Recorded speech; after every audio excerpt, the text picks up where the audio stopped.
إذا كان الكثيرون يلجؤون إلى الاقتراض في سبيل ملاحقة صيحات الموضة وارتداء ما استجد في سوق الأزياء، فإن شخصيات آخرين من كبار الأثرياء في العالم يظهرون بالثياب ذاتها أكثر من مرة، مفضلين الاحتفاظ بأسلوب بسيط في الحياة.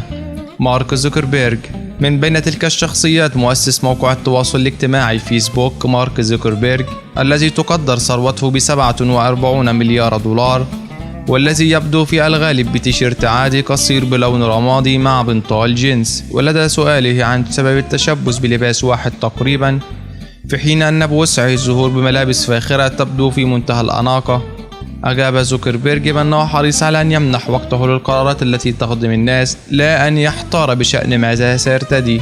ستيف جوبز وظل مؤسس شركة أبل الراحل ستيف جوبز يظهر في لباس متكرر ليس سوى سروال جينز أزرق وسترة سوداء وحذاء رياضي عادي، وشاع أسلوب جوبز في اللباس بين موظفي شركة أبل، علما بأنه كشف ذات مرة أنه فكر في أن يفرض لباسا موحدا للموظفين بشركته، لكن الفكرة لم تلقي قبولا وفق ما نقله موقع ماشامبل.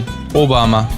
أما الرئيس الأمريكي باراك أوباما الذي يرتدي بزلة زرقاء في الغالب، فيقول أنه لا يهتم بما سيرتدي أو سيأكل لأنه يتابع أمورا عديدة أكثر أهمية يتوجب عليه أن يشتغل عليها ويبت في أمرها.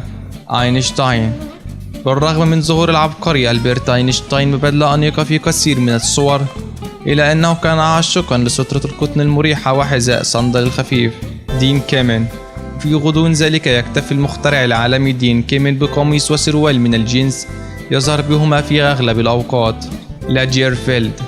ويحتفظ المدير الإبداعي لشركة شانيل وفندي كارل لاجيرفيلد بالأسلوب نفسه بزلة سوداء مع قفازات ونظارات، وكارل هو مصمم أزياء ألماني ومن أشهر المصممين في العالم، وعمل في العديد من بيوت الأزياء الشهيرة، وهو حاليا المدير الإبداعي في دار شانيل.